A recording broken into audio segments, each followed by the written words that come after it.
शुक्लां ब्रह्म विचार सार परमा माद्यां जगत व्यापिनी वीणा पुस्तक धारिणी भयदां जाड्या अंधकारापहम् हस्ते स्फाटिक मालिकां विदधतीं पद्मासने संस्थितां वन्दे तां परमेश्वरीं भगवतीं बुद्धिप्रदां शारदां येनाक्षरसमाम्नाय मधिगम्य महेश्वरात् कृत्सनं व्याकरणं प्रोक्तं तस्मै पाणिनये नमः वाक्यकारं वररुचिं भाष्यकारं पतञ्जलिं पाणिनिं सूत्रकारं च प्रणतोऽस्मि मुनित्रयम् नत्वा सरस्वतीं देवीं शुद्ध्यां गुण्यां करोम्यहं पाणिनीये प्रवेशाय लघुसिद्धान्तकौमुदीम् ऐं ह्रीं ह्रीं हे ॐ ऐ औ छय वरट् लण् यमगणं झबय गडदश जब गडदश खप चट चट तव कपय शससर हल इति माहेश्वराणि सूत्राणि।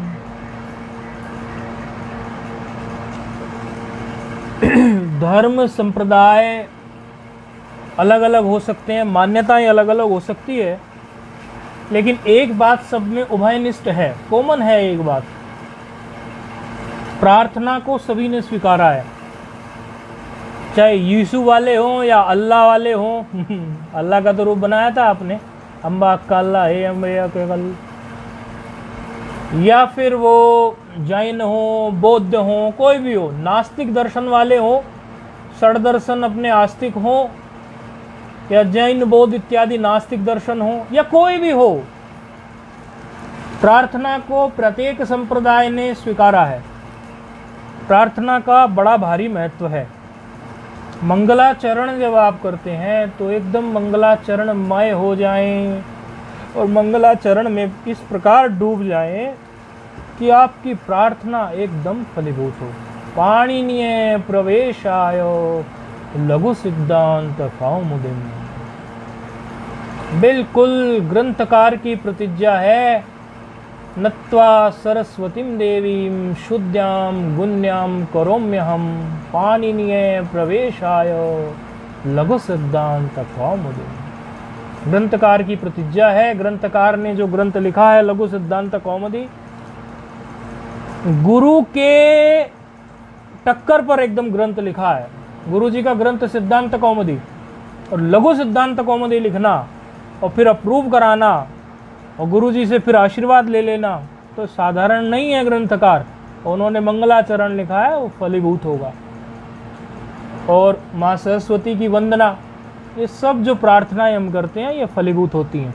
अतः प्रार्थना पूरे मनोयोग से जुड़कर ठीक से हृदय पूर्वक करनी चाहिए। ठीक है, ये थोड़ा सा कुछ बताने जैसा था। अब हमारा मघवन चल रहा था। इंद्र के लिए मघवन होता है। ये मघवन जो है, इस मघवन में एक उणादि सूत्र से, ये महापूजायाम धातु से ये शब्द बना है। उणादि सूत्र के द्वारा, सूत्र बड़ा लंबा सा है, स्वयं में 11 शब्द हैं, उनमें कनिन प्रत्यय होता है। अभी कुछ शब्द जो आगे आ रहे हैं वो कनिन प्रत्यय के ही हैं। तो इसके लिए इन्होंने मघवा बहुलम सूत्र लिया। मघवा बहुलम सूत्र से इन्होंने त्रि आदेश करा दिया। किसको करा दिया त्रि आदेश? मघवन शब्द को, और विकल्प करके कराया।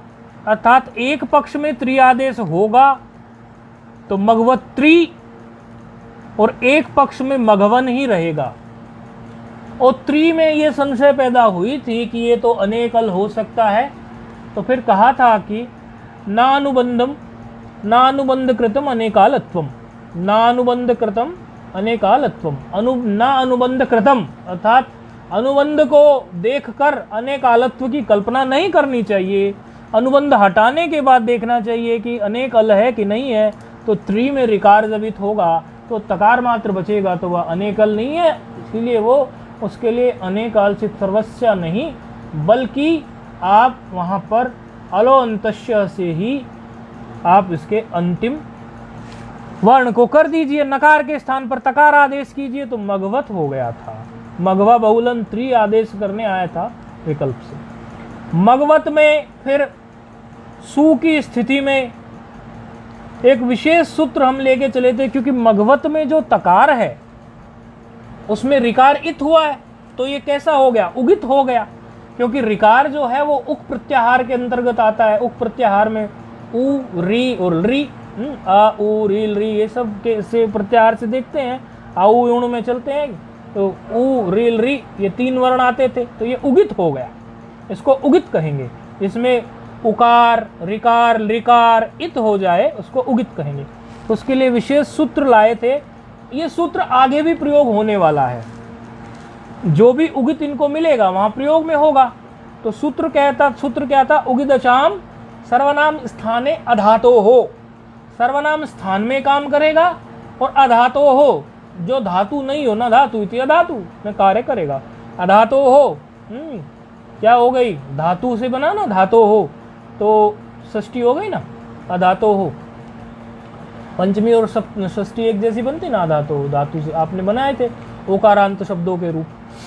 तो इन्होंने कहा कि सर्वनाम स्थान यदि पर में हो तो धातु भिन्न यदि कोई उगित है, और कोई ऐसा शब्द है जिसके नकार का लोप हो गया, अयंचु धातु का, अयंचु धातु का है, ये अयंचु धातु के ही नकार का जब लोप हो जाता है और उकार उपदेश या जनोनासिकी तो अच मात्र बचता है, तो उसी में उगित और अच में समास करके ही ये उगिदचाम बना है। आप अच प्रत्याहार का ग्रहण ना कर ले तो वो अच ये नहीं है। उगिदचाम में कभी आप सोचे कि उगित तो हो गया, चलो उप प्रत्याहार, और अचाम जो है वो अच जो होता है प्रत्याहार, जो अच प्रत्याहार होता है, आ ई उ रील री, वो सब जो वर्ण आते हैं 7 वर्ण उनको न ले लिया, 9 वर्ण उनको न ले लिया जाए, वो नहीं है। ये अयंचु धातु से जो अच बच जाता है यकार का लोप होकर, क्योंकि इन्होंने स्पष्ट कहा जिसके नकार का लोप हो चुका हो, अर्थात अयंचु धातु में जो यकार है वो नकार से तो यकार हुआ है, क्योंकि तवर्ग का चवर्ग के साथ योग होने से स्तोष्टुनाष्टु लग जाने से नकार से यकार बन जाता है, तो वो जब जाएगा तो अच मात्र शेष रहेगा, तो उस अच की बात है ये, उसी से सूत्र बना है। तो ऐसी स्थिति हो, आगे रूप आएंगे, चिंता न करें, अभी तो आप उगित का देख लें। उगित की स्थिति में उन्होंने कहा कि यदि कोई धातु भिन्न उगित है तो धातु भिन्न उगित में आपको क्या करना है, नुम का आगम कर देना है।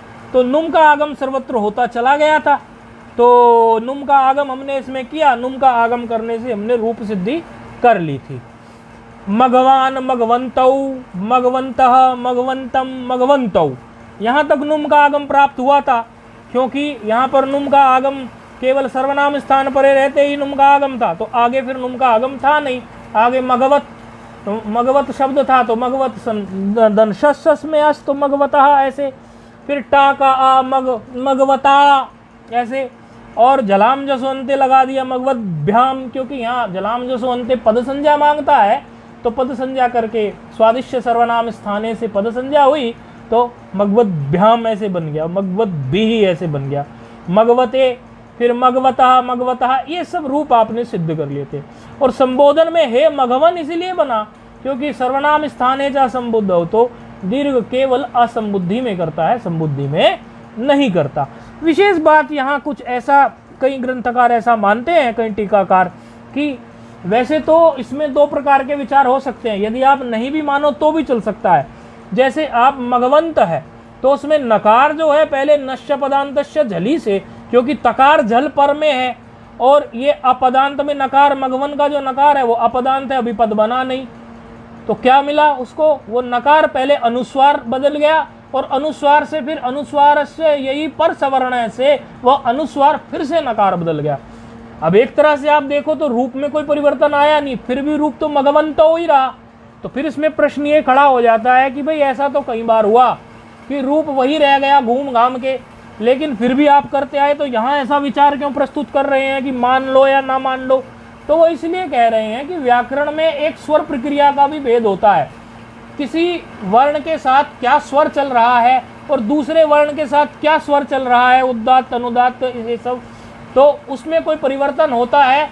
तो फिर कई बार क्या है कि रूप भले ही वही बन जाए लेकिन आदेश दोबारा हो जाने से स्वर बदल जाता है। तो उस दृष्टि से देखा जाए, लेकिन मघवंतौ में स्वर भी नहीं बदलता। जैसा मघवंतौ का स्वर पहले था वैसा ही मघवंतौ का स्वर बाद में भी है। इसीलिए इसमें ऐसा माना कि नश्च पदान्तश्च झली या अनुस्वार से यही पर सवर्ण है, आप लगाना चाहें तो लगा लें, नहीं लगाना चाहें तो नहीं लगा लें। ये विशेष विचार था, आपको बताने में शायद गलत छूट गया था स्वर वाली बात, लगाना है नहीं लगाने। ये स्वर की बातें आगे आप जब पढ़ेंगे उत्तर ग्रंथ तो वहाँ सामने आएंगे, उनकी चिंता आप ना करें, संस्कार मात्र आप ये रख लें। थोड़ा बारिश का डिस्टर्बेंस आ सकता है, बारिश शुरू हुई है, वैसे तो माइक नॉइज कैंसिलेशन करता है, फिर भी आएगा तो थोड़ा ध्यान से सुनते रहना।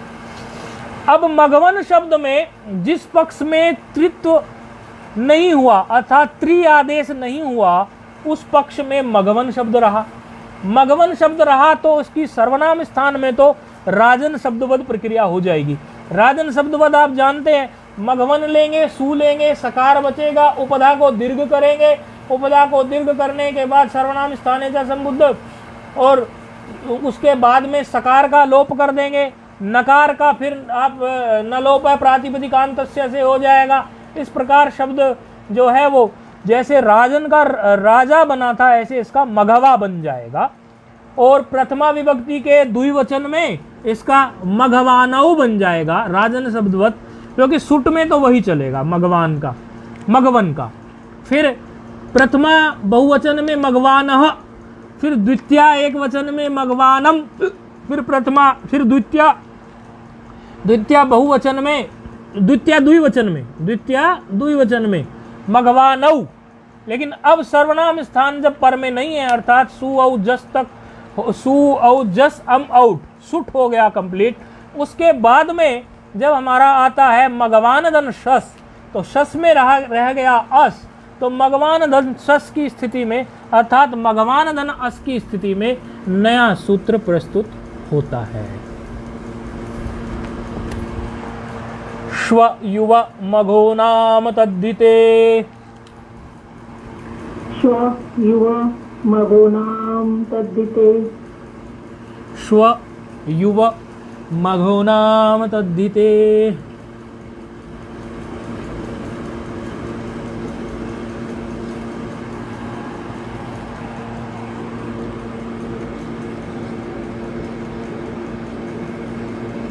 बड़ी खूबसूरत कथाएं हमने इस सूत्र के बारे में गुरुजनों से सुनी है। आज आपको वो कथा सुनाएंगे, छोटी सी कथा है और आपको बड़ा आनंद आएगा कि यह क्या कथा सुनी है आपने। इस सूत्र के बारे में बड़ी सुंदर कथा गुरुजनों ने हमें सुनाई पढ़ाने के समय पर, हमें याद रहती है वो, इसलिए हम सोचते हैं आपको भी सुनाएं। एक तो आप इस सूत्र को देखिए, पहले पद देख लीजिए, स्व युव मघो नाम, षष्ठी बहुवचन है, स्व युव मघो नाम ये षष्ठी बहुवचन है, और अतद्धिते निकल जाएगा इसमें से, न तद्धित इति अतद्धित तस्मिन अतद्धिते, समास ऐसे होता है, अभी बता देते हैं आपको थोड़ा सा समास का संस्कार के लिए। सप्तमी एक वचन है। यदि आप इस पद को तोड़ के समास स्वरूप में देखना चाहें तो समास के रूप में इस पद को कैसे देखेंगे? स्व युव मघो नाम को कैसे आप समास के रूप में लिखना चाहेंगे तो क्या लिखेंगे? संस्कार के लिए आपने पढ़ा नहीं है। स्व युवा प्रथमा लिख दिए, स्वन की प्रथमा स्व, युवन की प्रथमा युवा, मघोना मघवन की प्रथमा मघवा, इस प्रकार लिख रहे हैं स्व युवा मघवा। हाँ, और ये समास लिख रहे हैं, समास लिख रहे हैं। युवन है तो जो नकार इसमें यज्वा की तरह ये नकार का लोप अभी आएगा, चिंता मत करो, रूप कैसे बनेगा वो आएगा। अभी पहले जो बता रहे हैं उसको देख लो। श्वाच युवाच मघवाच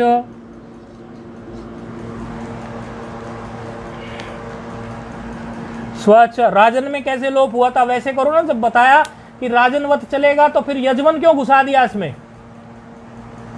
जब ये बताया अभी अभी कि राजनवत चलेगा सुट में, तो फिर इसमें यजवन कहां से याद आ गया? इसका मतलब ये है कि प्रेजेंस ऑफ माइंड नहीं है पाठ में, तभी तो ऐसा याद आ गया। राजन की जगह यजवन याद आ गया, स्पष्ट बोला, रूप भी चला के दिखाया राजनवत। चलो खैर, हाँ जी, वो अन्न था ना, अन्न नहीं ऐसे देखकर वो ठीक है, आप यजवनवत चलाओगे, वहां भी यजवा आया है, वो एक बात ठीक है, लेकिन बात तो राजनवत की हुई थी ना। मस्तिष्क को बिल्कुल उसी दिशा में उतना ही ले जाना है ना जितने की जरूरत और जहां है। यही तो ट्रेनिंग है इसकी। स्वाच, युवाच, मघवाच, ऐसे ऐसे समास को लिखने का ये तरीका है। आपको ऐसी संस्कार के लिए बता रहे हैं, आप समास आगे पढ़ेंगे तो ये पता चलेगा। और फिर इनको जोड़ के आप लिख दोगे तो क्या हो जाएगा? स्व, युव और मघवन, मघवान, ऐसा मघवान, ऐसे। और पहुंचना कहां तक है हमें? स्व, युव, मघो, नाम तक।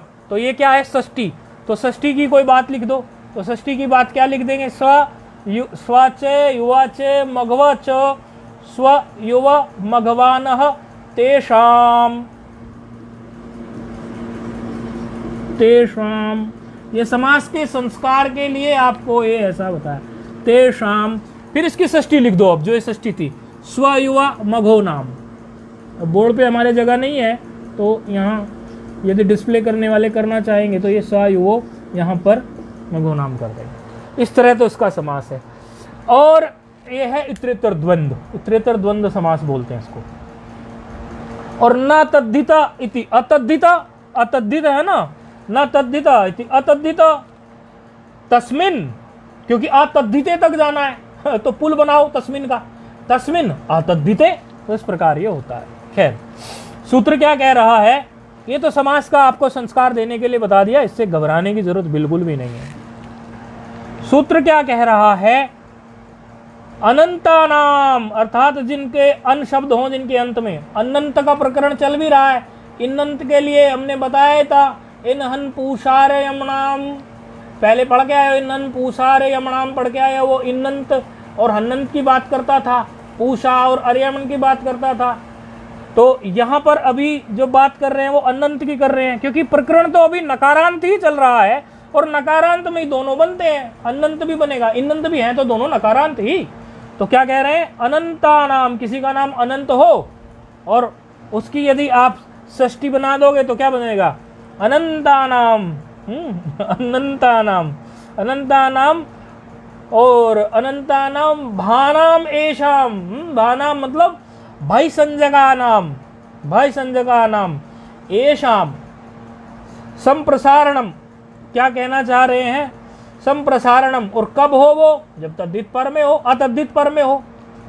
कहना चाह रहे हैं कि अन शब्द जिनके अंत में हो। और कौन कौन से शब्द गिनाए वो? स्व, युवा, मघवन, अर्थात स्वन, युवन, मघवन। स्वन कुत्ते के लिए, युवन युवा के लिए, मघवन इंद्र के लिए। कुत्ता और कुत्ता स्व, युवा और मघवन जो है इंद्र। इन शब्दों को तद्धित भिन्न प्रत्यय परे होने पर, तद्धित भिन्न, अतद्धिते मतलब तद्धित भिन्न, ये प्रयुदास प्रतिषेध है इसमें, इसीलिए प्रयुदास प्रतिषेध में तद्धित से भिन्न मतलब तत्सदृश, ऐसा। तो तद्धित से भिन्न कोई प्रत्यय हो, तद्धित से भिन्न यानी तद्धित प्रत्यय ना हो। तद्धित प्रकरण आगे पढ़ेंगे आप, तो यहाँ तो तद्धित प्रत्यय है भी नहीं, यहाँ तो सुप प्रत्यय है। सुप के अंतर्गत ही शस आ रहा है, तो कंडीशन मिल रही है, तद्धित प्रत्यय नहीं है, शस तो सुप के अंदर है। तो तद्धित भिन्न प्रत्यय यदि हो तो संप्रसारण हो। संप्रसारण आपको पता ही है किसका नाम है, वो अभी और बताएंगे, चिंता मत करो। इस जो ये जो सूत्र है, इसके सूत्र में गुरुजनों ने एक बड़ी सुंदर बात हमें बताई। वो कहते हैं कि देखो कितनी विचित्र बात, विचित्र लीला पाणिनि जी ने इसमें रची कि स्व माने कुत्ता और युवा माने युवान और मघवन माने इंद्र, इन तीनों को एक सूत्र में रख दिया, जबकि कुत्ता एक अलग है और युवान एक अलग है, मघवन ये अलग है। और इसके बारे में एक कटाक्ष भी है एक कवि ने एक कटाक्ष किया है। क्या कटाक्ष है कि एक प्रश्न किया गया, एक कवि हैं, वो प्रश्न कर रहे हैं। पहले का जमाना रहा होगा, भोज के समय की बात रही होगी, राजा भोज के समय पे तो घसियारे जो थे, घसियारे वह भी संस्कृत में कविताएं बोलते थे, अच्छे अच्छे श्लोक गढ़ गढ़ के बोलते थे। घसियारे लोग, ऐसा लक्कड़हारे लोग, वो सब आप पढ़ो, उसमें पता चलेगा आपको। लक्कड़हारे, घसियारे, वो सब संस्कृत में बोलते थे। शायद ऐसा समय रहा हो। तो एक बालिका से क्या कह रहे हैं, कांचम मणि कांचन मेक सूत्रे गृथनासी बाले किमिदम विचित्रम। क्या कहते हैं, हमने लिखा भी है बोर्ड पर, डिस्प्ले कराने वाले करा भी देंगे। काचम मणि काचनम मेक सूत्रे गृथनासी बाले किमिदम विचित्रम। अरे बालिका, ये जो तुम माला गूंथ रही हो, इसमें कांच है, मणि है, सोना है, इन सबको एक ही माला में गूंथे जा रही हो, एक ही धागे में, एक ही सूत्र में गूंथे जा रही हो, एक ही धागे में गूंथ रही हो। ये बात तो ठीक नहीं लगती। अरे कांच की क्या वैल्यू, मणि की क्या और सोने की क्या, तीनों अलग अलग चीज हैं और बिल्कुल इनको अलग अलग गूंथ लो तुम। क्यों ये नहीं देख रही हो कि कांच का मूल्य क्या, मणि का मूल्य क्या और जो है सोने का मूल्य क्या, इनको मूल रही हो। तो कहते हैं कि कटाक्ष किया उस बाला ने, उस बालिका ने, बाला ने, युवती ने कटाक्ष किया। कहती है विचारवान पाणिनि रेक सूत्रे, विचारवान पाणिनि रेक सूत्रे श्वानम युवानम मघवान माह। विचारवान पाणिनि जैसे मुनि जब कुत्ते को, युवा को और मघवन को, इन तीनों को, कुत्ता, युवा, मघवन, कहीं से कोई तुलना नहीं है, इन तीनों को एक ही सूत्र में लगा देते हैं, तो वो तो विचारवान है। मैं तो एक साधारण कोई बालिका हूं, मैं तो मूर्ख हूं, इतनी बुद्धि भी नहीं मुझे, मैं इतनी विचारवान भी नहीं।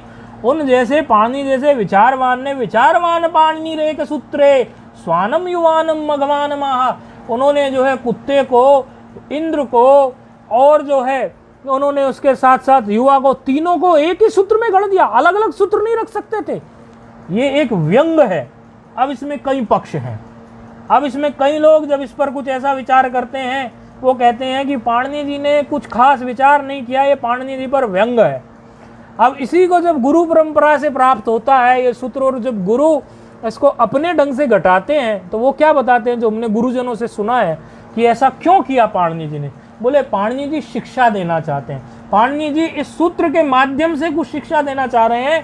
कह रहे हैं स्वन शब्द अर्थात कुत्ता, युवा और इंद्र ये अतद्धिते, तद्धित मतलब तदहिते, तद्धिते का मतलब क्या होता है, तदहिते मतलब उसके हित के लिए बोलो तो क्या बोलेंगे उसको, तद्धित बोलेंगे। तद्धित मतलब किसी के हित के लिए कही जा रही है बात, तो तद्धित। और अतद्धित मतलब किसी के हित के लिए नहीं, अर्थात ये तीनों किसी के हित के लिए कार्य नहीं करते, ये मदमस्त रहते हैं। कुत्ता है वो भी मदमस्त रहता है, अपना जो है काम चला आगे बढ़ा, किसी के हित के लिए उसे क्या लेना देना। और युवान अपनी मस्ती में चूर रहता है, जवानी में उसे भी ना अपने हित का पता और ना किसी अन्य के हित का पता, वो अपना भी हित नहीं कर सकता और अन्य का भी हित नहीं कर सकता। और इंद्र की कथाएं तो इतनी सुनी है कि उनका सिंहासन तो डोलता ही रहता है, कभी कोई तपस्या करने लग जाए तो सिंहासन डोल जाए, मेरी गद्दी बनी रहे, मैं बना रहूं। इस प्रकार ये तीनों देवता, देखो हम नहीं कहते, हमने जो गुरुजनों से सुना है वो कह रहे हैं, हम ऐसी धृष्टता नहीं कहते इंद्र के लिए कुछ कहने की, वो अपना कार्य करें, हमें कोई लेना देना नहीं इंद्र से। लेकिन गुरुजनों से हमने जो इसका अर्थ सुना, स्वन, युवा, युवन और मघवन इंद्र, ये तीनों जो है अतद्वितीय है, अपना भी हित नहीं कर पाते और ये जो है किसी और का हित भी नहीं चाहते। तो ऐसी कथा हमने गुरुजनों से इस सूत्र के बारे में सुनी थी। और अन्य कई टीकाओं में ये काचम मणि कांचन में एक सूत्रे गृथनासी बाले किमिदम विचित्रम भी हमने ये देखा। तो ये बड़ी सुंदर कथा आप लोगों को इसके बारे में बताई। चलो ठीक है, आगे बढ़ते हैं। कह रहे हैं कि स्वन शब्द हो, युवन शब्द हो या फिर मघवन शब्द हो, इन तीनों शब्दों में, इन तीनों शब्दों में अंत तो है ही, तो इनका, और ये भासंज्ञक भी हो, भासंज्ञा तो उसको शस में प्राप्त हो ही जाती है, ये तो आप जानते ही है, भासंज्ञा हो जाएगी। आजादी और यकार आदि प्रत्ययों में भासंज्ञा होती है, उनमें भ्याम इत्यादि जो होते हैं उनमें नहीं होती, वहां पद संज्ञा कर लेता है स्वादिष्ट सर्वनाम स्थाने, ये सब आप देखते आ रहे हैं। लेकिन जहां इसकी भा संज्ञा भी हो और तद्धित भिन्न प्रत्यय हो, तो तद्धित भिन्न भी प्रत्यय है, सुप का प्रत्यय है, ऐसी स्थिति में आप संप्रसारण कर लीजिए। अब संप्रसारण की बात आ गई। संप्रसारण आप पढ़ के आए थे, इग्यणः संप्रसारणम। इग्यणः संप्रसारणम क्या करता था वो? यण का नाम उसने क्या रखा था? संप्रसारण। हाँ, इक का नाम रखा था। हाँ, इक का नाम संप्रसारण रखा था। इक का नाम, हाँ ठीक कह रहे हो, इक का नाम संप्रसारण रखा था। इक ई उ री री का नाम उन्होंने संप्रसारण रखा था। इग्यणः संप्रसारणम। तो संप्रसारण कौन कौन से हो गए? ई उ री री, इक का नाम संप्रसारण था, हमारे बोलने में गलती हुई। तो इग्यणः संप्रसारणम से आप संप्रसारण कर लीजिए। और क्या करेंगे संप्रसारण? देखिए, अब हम ये मिटा रहे हैं और केवल उसी रूप को लिख रहे हैं। ये नोट कर लिया होगा आप लोगों ने, कथा संबंधित जो बात थी ये भी और अन्य बातें भी।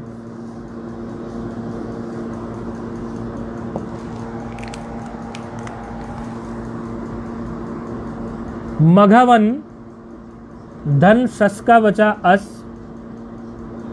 और अस में आप जानते ही हैं सकार के लिए भी वो बात आप मस्तिष्क में रख के हलंत्यम से इत होने जा रहा था। विभक्ति से विभक्ति संज्ञा हुई अस प्रत्यय की, शस प्रत्यय या अश प्रत्यय कह लो, और बाद में जो है न विभक्तो तुस्माहा से सकार के इत होने का निषेध हो गया था। ये सब आपको पढ़ा के पीछे आए हुए हैं। तो मघवन धन अस की स्थिति में बिल्कुल सूत्र जो कह रहा है वो प्राप्त हो गया। और सूत्र ने क्या कहा? संप्रसारण कर दीजिए। तो संप्रसारण करने के लिए हमारे पास कौन सा सूत्र है? तो अभी सहायक सूत्र प्रस्तुत होगा। जैसे कोई कहते हैं ना कि दीर्घ हुआ, तो दीर्घ हुआ तो एक सहायक सूत्र दीर्घ के लिए क्या है? दीर्घ की संज्ञा करने के लिए भी तो कोई सूत्र होगा, वो भी तो मस्तिष्क में तुरंत आना चाहिए। दीर्घ कहाँ से आया? ये उकालो दीर्घ प्लुत ऐसे, उससे दीर्घ होता है, उससे दीर्घ संज्ञा होती है। तो इसी प्रकार संप्रसारण कहते ही मस्तिष्क में एकदम सहायक सूत्र प्रस्तुत हो गया कि नहीं? इग्यणः संप्रसारणम। और संप्रसारण किसका नाम है? इक का नाम संप्रसारण है। ये हम पीछे से देख के आए हैं कि इक का नाम संप्रसारण है। और किस सूत्र से है? इग्यणः संप्रसारणम।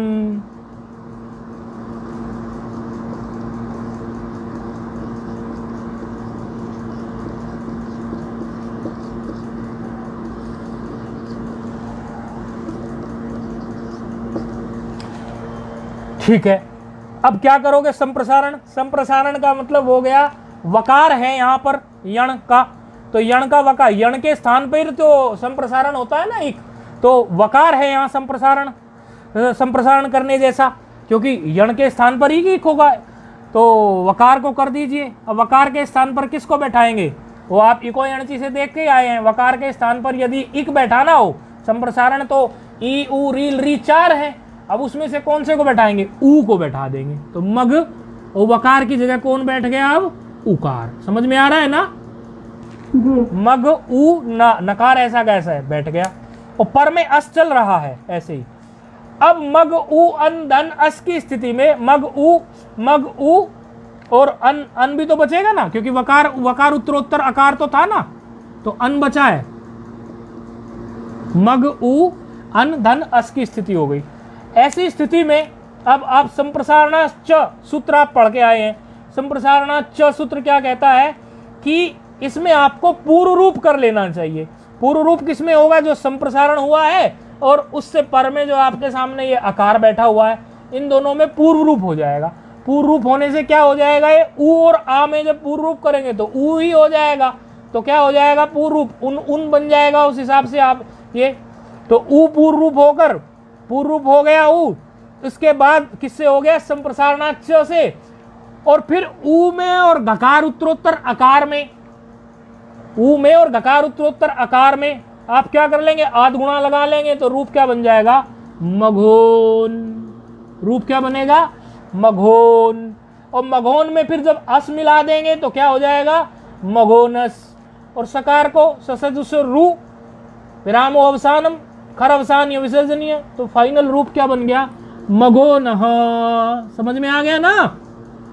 सबको आ गया होगा ना समझ? मघोनः।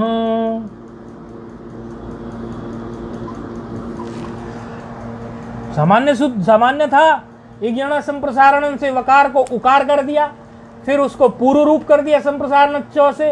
पूर्व रूप करने के बाद में धकार उत्तरोत्तर जो अकार है उसमें और उकार में आध गुणा लगा दिया तो ओकार हो गया, और नकार को जब अस के साथ मिला देंगे तो नस हो जाएगा, और सकार को फिर ऋतु विसर्ग की प्रक्रिया से कर देंगे तो रूप सिद्ध हो गया मगो नह।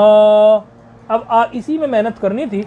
आगे जो बा संजक हैं बाकी उनमें सभी में इसी तरह इसको मघोन तक ले आएंगे, और मघोन के बाद में फिर आगे यदि जो भी है उसको मिला देंगे। जैसे टा में है तो मघोन तक तो ले आए, उसी तरह से टा का आ है तो मिला दो। क्या हो गया टा का आ मघोन के बाद, क्योंकि मघोन नकार हलंत होता है तो मिला देंगे तो मघोना हो गया। सब तृतीया में, तो तृतीया में क्या हो गया मघोना। अब जब इसमें मघवन है तो मघवंदम भ्याम की स्थिति में, मघवंदन भ्याम में अब यहां इसको पद संज्ञा मिलेगी। अब वो नहीं मिलेगा, आप कभी सोचने लग जाए भा संज्ञा वाला कार्य कर लेंगे आप, तो मघवंदम भ्याम की स्थिति में आप इसमें जैसे राजन में आपने क्या किया था, राजन में नकार का लोप कर लिया था कि नहीं कर लिया था, न लोप है प्रातिपदिकांत से, तो नकार का लोप करके फिर मिला दें। क्या हो गया मिलाने का मतलब, एक और बात समझ ले, राजन में आपने क्या किया था, राजभ्याम याद है, सुपिचा नहीं लगा था वहां पर। ये जरा खोपड़ी में यहाँ पे फिट रखना है, कभी पता चला इसको मगवा भ्याम कर दो, ऐसे नहीं करना। सुपिचा लगा नहीं था, सुप विधि का निषेध हो गया था, याद है ना, सुप विधि का निषेध हो गया था वहां पर। तो हाँ, तो वहां पर भी यहाँ पर भी सुपिचा नहीं लगा तो क्या बनेगा मगवभ्याम। इसी तरह क्या बन जाएगा मगवभ्यहि, फिर एकार मघोने, मगवभ्याम, मगवभ्यः, मघोनः, मगवभ्याम, मगवभ्यः, मघोनः, मघोनोहो, मघोनाम, मघोनी, मघोनोहो, मगवसु, मगवसु, वसु नहीं मगवसु, हे मघवन, हे मघवानौ, हे मघवानः। इस प्रकार मघवन शब्द का रूप ये सिद्ध हो गया। ये अनंत शब्द थे, अन्न के अंत वाले थे, अनंत शब्द थे, ऐसे इसको अनंत शब्द के लिए इन्होंने ऐसा बोल दिया। तो इस प्रकार ये अनंत शब्द पूरा हुआ। ये जो हमने लिया, अब दूसरा शब्द ले लेते हैं अनंत में ही। दूसरा शब्द आ रहा है आपका, हमने अभी मघवन ले लिया तो मघवन के अब अगला शब्द ले लेते हैं स्वन। स्वन श्वन शब्द, हाँ शकार है, श्वन शब्द है। स्वन शब्द में का अर्थ है कुत्ता, और सूत्र इसमें उणादि वही लगा है जो मघवन में लगा था, और कनिन प्रत्यय हो गई बना है। तो उसी के रूप भी इसी प्रकार चला लेंगे तो कैसे बनेंगे इसके रूप, श्वा, श्वानौ, श्वानः, श्वानम, श्वानौ, शुनः, ऐसे शुनः। अब आप कहेंगे इसमें कि ये इस प्रकार से कैसे, तो इसमें आप देखिए जब स्वन प्रातिपदिक होगा और स्वन से पर में स्वा, श्वानहु, श्वानः, श्वानम, श्वानहु, ये तो राजनवत वैसे ही बनेंगे जैसे हमने मघवन में भी बनाए थे। शस की स्थिति जो होगी, शस में जब एस बचेगा तो इसमें क्या है, इसमें क्या है स्वन है, तो स्वन में क्या हो गया वकार है, तो वकार को क्या कर देंगे उकार हो जाएगा कि नहीं हो जाएगा संप्रसारण से। तो उकार जब मिलेगा तो शु हो गया कि नहीं होगा, उकार वहां मिलेगा शु हो, पहले उकार में और अकार में पूर्व रूप हो जाएगा संप्रसारण से। हाँ, संप्रसारण से पूर्व रूप होने के बाद में क्या होगा, शुन धन अस हो जाएगा कि नहीं हो जाएगा, फिर क्या बन जाएगा शुनः, ऐसा रूप बन जाएगा। समझ में आ रहा है, प्रक्रिया उसी प्रकार है। अच्छा, तो ये पूरा रूप उसी तरह सिद्ध हो जाएगा। श्वा, श्वानहु, श्वानः, श्वानम, श्वानहु, सुनः। सुनः कैसे बना पता चल गया ना, सुना स्वभ्याम स्वभिः, शुने स्वभ्याम स्वभ्यः, शुनः स्वभ्याम स्वभ्यः, शुनः शुनोः शुनाम, शुनी शुनोः श्वसु। हे श्वन, हे कुत्ते, हे श्वानौ, अरे दो कुत्तों, हे श्वानः, अरे अनेकों कुत्तों। श्वान, इस प्रकार ये है। युवन, युवन शब्द अब आ गया, ये जवान आदमी के लिए युवन शब्द आ गया। अब युवन शब्द में भी युवन शब्द में उणादि सूत्र लगेगा, कनिन यु वृषि तक्षी राजी धन्वी द्यू प्रतिदिवा। इस उणादि सूत्र का पहले भी हमने एक बार जिक्र किया था। इससे कनिन प्रत्यय होगा। यहाँ पर जो पहले वालों से कनिन हुआ था वो उससे कनिन नहीं होगा, इसमें इस उणादि सूत्र से कनिन प्रत्यय होगा। कनिन यु वृषि तक्षी राजी धन्वी, राजन में भी उसी से कनिन प्रत्यय हुआ था। यु वृषि तक्षी राजी धन्वी द्यू प्रतिदिवह, ये सूत्र है, उणादि का है। चलो, कनिन प्रत्यय होके युवन शब्द बना। अब युवन में भी आप बनाने के लिए पहले तो वही बना लेंगे, युवा, युवानौ, राजनवत चला लेना, युवा, युवानौ, उसी तरह से जैसे पहले हम चलाते आ रहे हैं, युवानः, युवानम,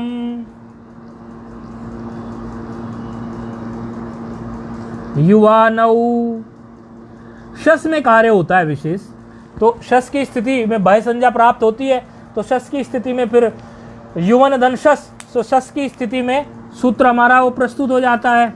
कौन सा? स्व युव मघो नाम तद्धिते, स्व युव मघो नाम तद्धिते। तो कैसे हुआ वो? श्वन प्रातिपदिक है, शस में बचा अस। संप्रसारण करने के लिए सूत्र आता है, भाषंजा है, स्व युवा मघो नाम तद्धिते। संप्रसारण करने के लिए वकार को क्या कहेगा? वकार को आप बना दीजिए स्वन नहीं, स्वन तो हो गया, युवन चल रहा है ना, युवन चल रहा है, स्वन युवन चल रहा है ना, स्वन वो तो कर दिया ना, स्वन तो हमने सिद्ध। युवन धन अस की स्थिति होगी, सस से जो अस बचा है। अब युवन धन अस की स्थिति में संप्रसारण चल, पहले तो स्व युवा मगो नाम अतद्धिते से क्या कर लेंगे, उसी तरह वकार जो है हमारा संप्रसारण बनाएंगे, तो वकार क्या हो जाएगा? उकार। वकार हो जाएगा क्या? उकार।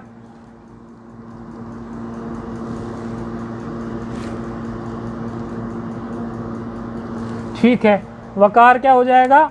उकार। अब वकार जब उकार हो जाएगा, फिर उसके बाद आप प्रक्रिया जानते हैं। प्रक्रिया क्या है? प्रक्रिया में है कि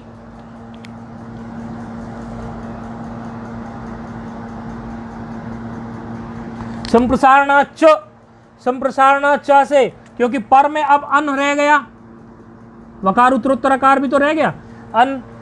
अब प्रक्रिया तो वही की वही है हमारा, पूर्व रूप करने के लिए। पूर्व रूप करने से क्या होगा कि ये उकार और अकार केवल अब उकार मात्र रह जाएगा। पूर्व रूप कौन कराता है संप्रसारण का? संप्रसारणाच, ये हम देख के आए हैं। और फिर अका सवर्णे दीर्घाप, क्योंकि उ मात्र रह गया, जैसे स्थिति क्या हो गई? यू, पूर्व रूप हो के क्या रह गया? उ, और पर में क्या है? ये अन, उन है, नकार भी है, और पर में अश चल रहा है। तो आप अब देखेंगे तो क्या हो गया? दीर्घ हो जाएगा, अका सवर्णे दीर्घ से। हाँ, यू और उ अका सवर्णे दीर्घ रहेंगे तो क्या हो गया? यून धन अस, ऐसा हो गया, यून हो गया। अभी यून धन अस ऐसा हो गया। अब यहां पर एक विशेष बात प्रस्तुत होती है, कहते हैं कि ये यू जो है यकार, ये भी तो यण है। इस यण को आप, इस यण में भी तो आपको प्राप्त होना चाहिए। यहां इस यण के लिए भी तो आप सूत्र लगा सकते हैं, इस यण में नहीं आप संप्रसारण करेंगे, क्योंकि ये भी जो है यण है। और स्वयुवा तो इतना मात्र कह रहा है कि आप संप्रसारण कीजिए। पर संप्रसारण का मतलब तो ये होता है कि आप जो यण हो उसको इक कीजिए, क्योंकि संप्रसारण का मतलब होता है इक।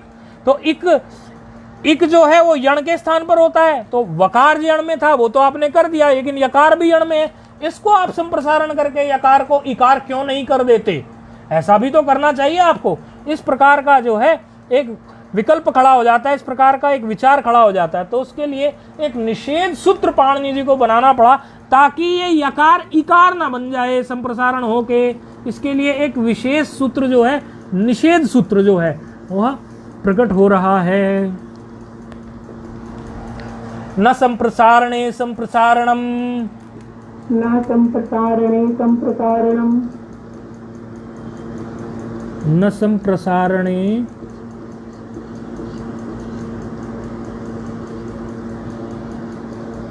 संप्रसारणम।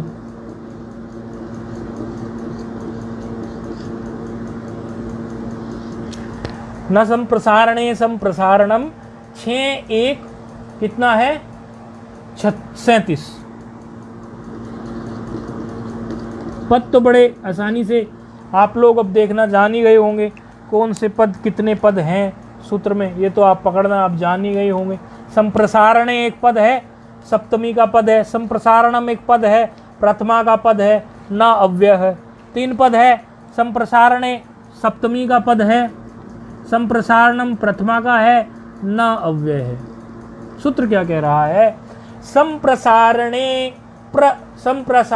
परतः पूर्वस्य यणः संप्रसारणम न स्यात्।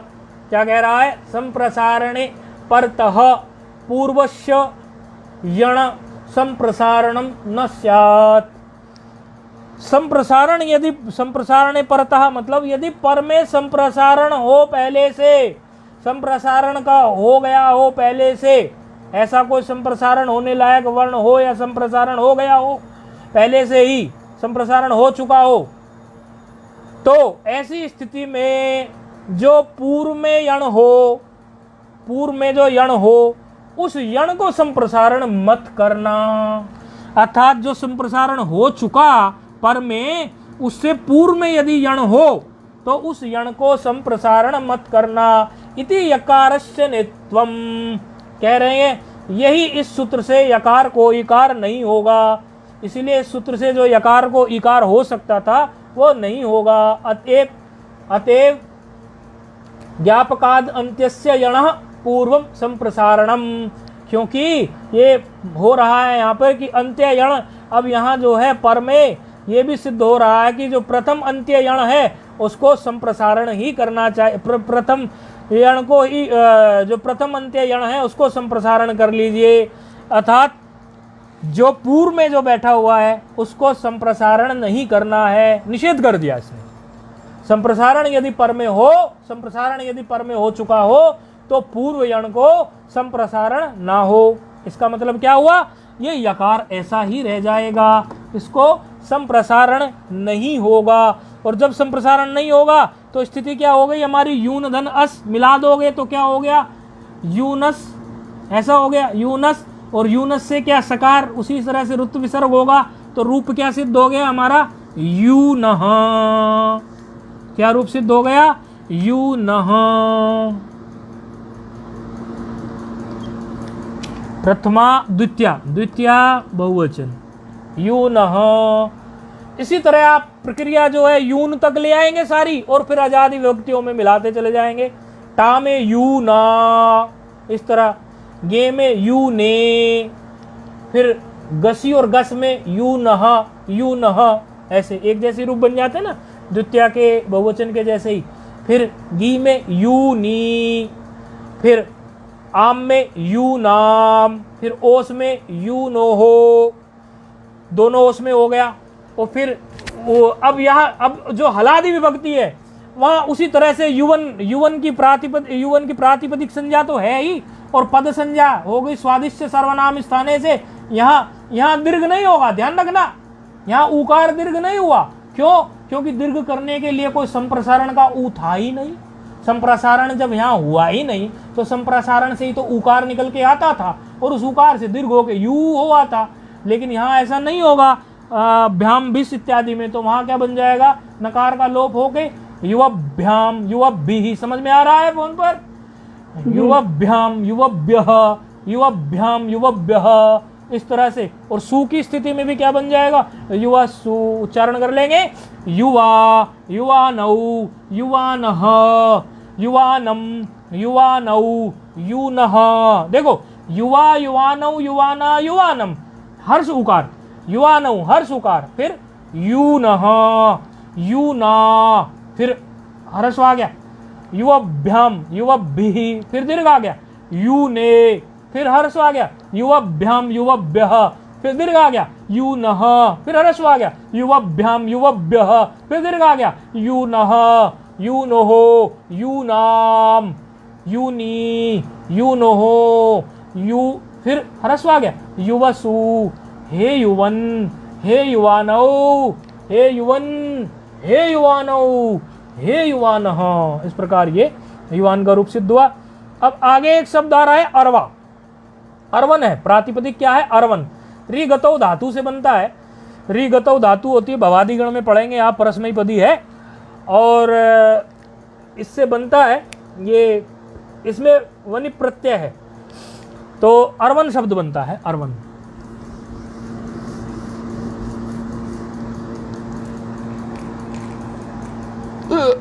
नारायण।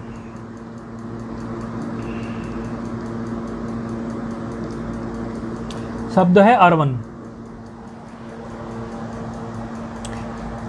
अर्वन के लिए टिप्पणी भी दी हुई है इसमें, यदि आप देखेंगे तो अर्वन के लिए, अर्वन शब्द के लिए टिप्पणी 2 नंबर टिप्पणी है। अश्व घोड़े के लिए, हाँ घोड़े के लिए प्रयोग होता है। तो सु विभक्ति ले आएंगे उसी तरह से। तो सु में अर्वन धन सु, अर्वन धन सु की स्थिति में कुछ कार्य है नहीं, वही आप जो है दीर्घ कर देंगे, दीर्घ करके नकार का लोप कर देंगे, हल्ग्याभ्यो दीर्घा स्थिति से सकार का लोप कर देंगे, तो प्रथमा एक वचन में क्या बन जाएगा? अरवा। और अगर आप इसकी अरवा उसमें जाएंगे, क्योंकि औ में इसका रूप थोड़ा अलग बनने वाला है, तो औ के लिए अभी नहीं बोल रहे हैं उसके लिए, क्योंकि सूत्र अलग प्रकट होगा तो संबुद्धि का बना लेते हैं। हे अरवन ऐसा आएगा, हे अरवन धन सु आएगा। तो हे अरवन धन सु में भी उसी प्रकार जैसे आप बन के आए हैं, वहां पर दीर्घ होगा नहीं संबुद्धि में, तो केवल राजन की तरह हे अरवन बन जाएगा। तो प्रथमा एक वचन तो क्या बन गया? अरवा। प्रथमा एक वचन ये क्या बन गया? अरवा। और संबोधन में क्या बन गया? हे अरवन। अब सु वाले जो रूप हैं वो चलेंगे, इसलिए जो राजनवत चल रहा था उनको कह दिया पहले, संबोधन में ही बन गया। सम्यक बोधन इति संबोधन। सम्यक बोधन, किसी को बुलाएं और वो सम्यक बोधन हो, उसको सुन जाए ठीक से, उसी को संबोधन कहते हैं। ऐसे संबोधन नहीं होता कि संबोधन कहे और वो उसको सुने तक नहीं, ठीक से जब सम्यक बोधन हो उसी को संबोधन कहते हैं। तो अरवा बन गया और अरवन बन गया। अब जो है क्या हो रहा है, आगे स्थिति आ रही है अरवन धन औ।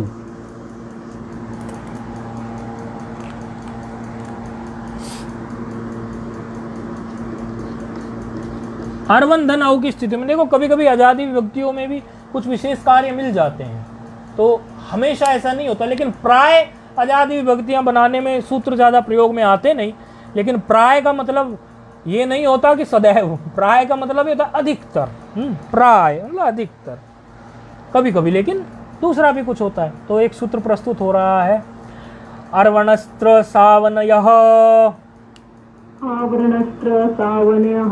नहीं, आवरण नहीं, अर्वणस्त्र सावनयः। अर है। अर्वणस्त्र सावनयः। अर्वणस, देखो अभी फिर से उच्चारण कराएंगे। अर्वणस्त्रय, ऐसे यहां तक कर लीजिए। अर्वणस्त्रय बोलिए।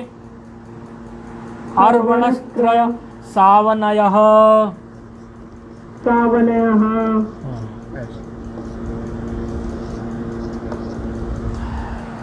सूत्र है 6-4-127। अर्वणस्त्र सावनयः, ये सूत्र है। क्या कह रहा है? कह रहा, इसमें पद देख लीजिए, एक पद निकल जाएगा इसमें से, अनय। देखो साव जो है ना, ये सौ है, एचो यवयावह। हाँ, प्रिय मित्र है ना अपना सूत्र, एचो यवयावह। ये साव को निकालोगे, जहां भी आव दिखा करे झट से निकाला करो। कल परसों वो पंचदशी में दिए थे हमने रूप, पता नहीं क्यों नहीं पकड़ रहे, कई ने पकड़ लिए और कई ने नहीं भी पकड़े।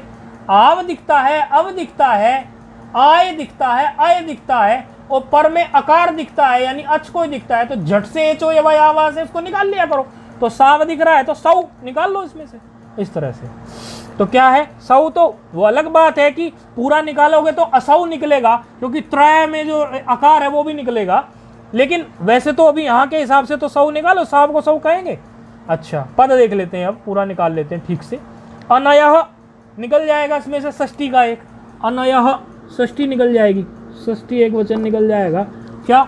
अनयः। अर्वणः निकल जाएगा, अर्वणः षष्ठी एक वचन, अर्वणः षष्ठी एक वचन निकल जाएगा। देखो अर्वन की कि षष्ठी यहाँ पे लगा दी पहले ही।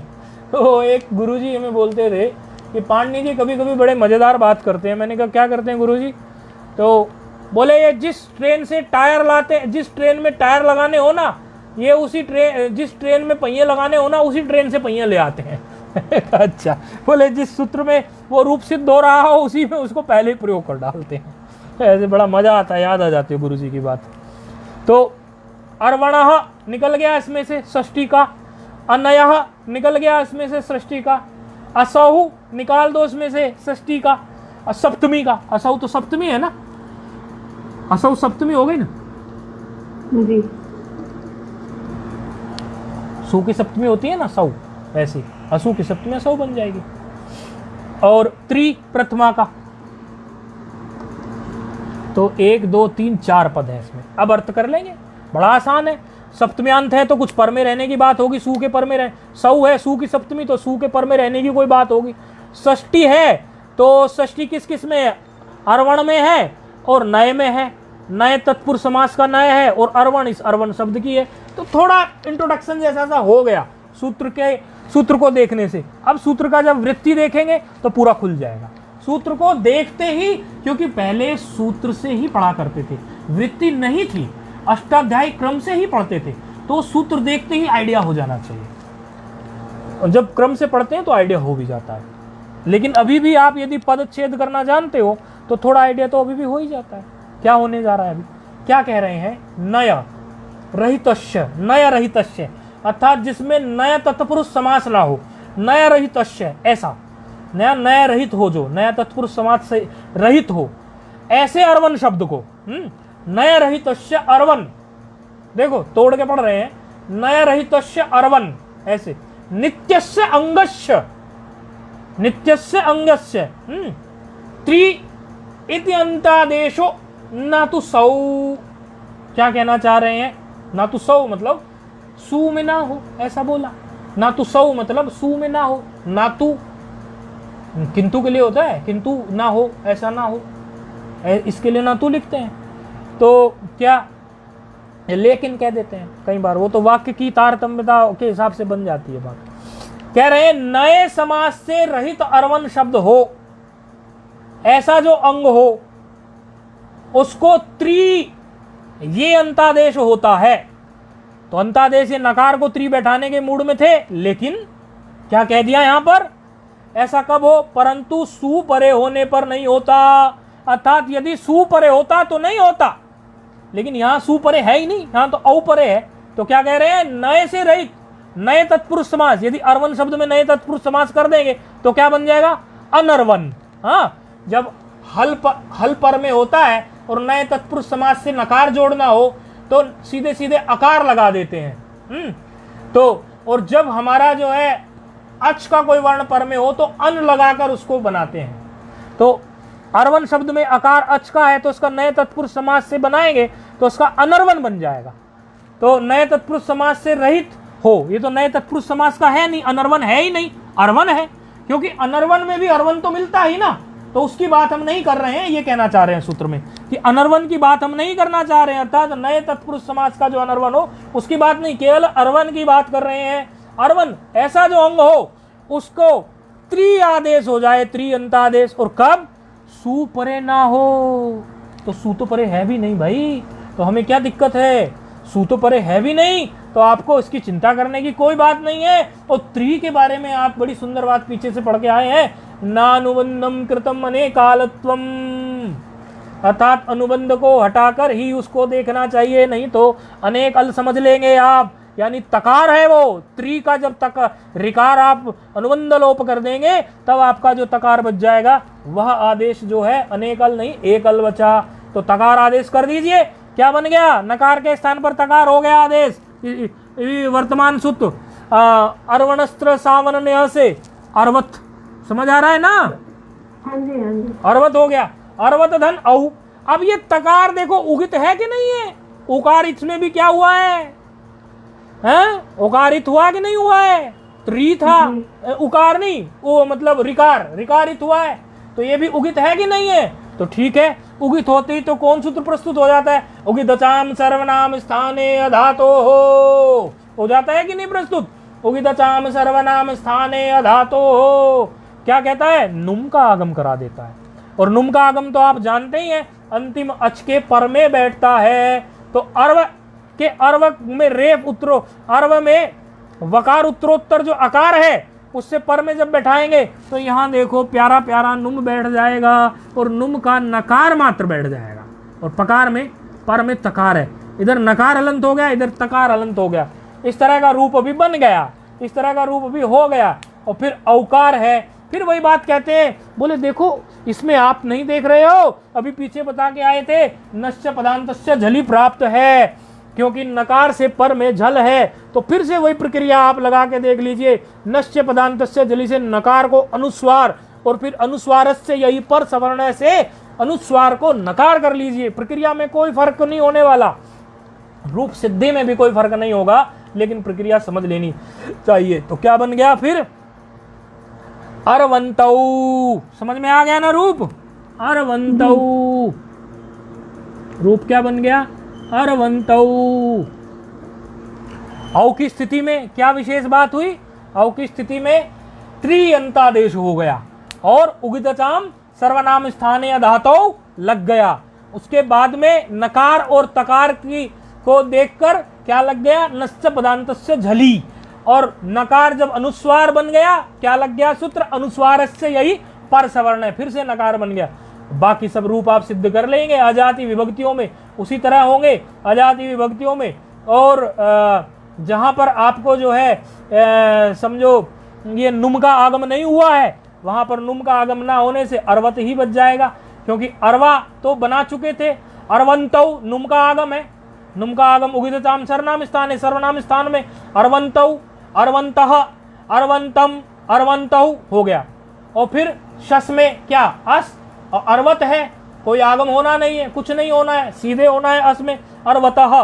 फिर टा में अर्वता, और अर्वत में फिर क्या, उसी तरह से जैसे करके आए थे आप, तो तकार को दकार कर लीजिए झलाम जसवंते से, तो अर्वद्भ्याम, अर्वद्भिः, अर्वते, अर्वद्भ्याम, अर्वद्भ्यः, अर्वतः, अर्वद्भ्याम, अर्वद्भ्यः, अर्वतः, अर्वतोः, अर्वताम, अर्वती, अर्वतोः, अर्वत्सु। हे अरवन, हे अरवंतौ, अरवंतः, हे अरवन में आपने पहले ही बना लिया था, तो कोई समस्या आपको इसमें आने वाली नहीं है। अब बताओ आगे बनाए या हो गया बस, ठीक है।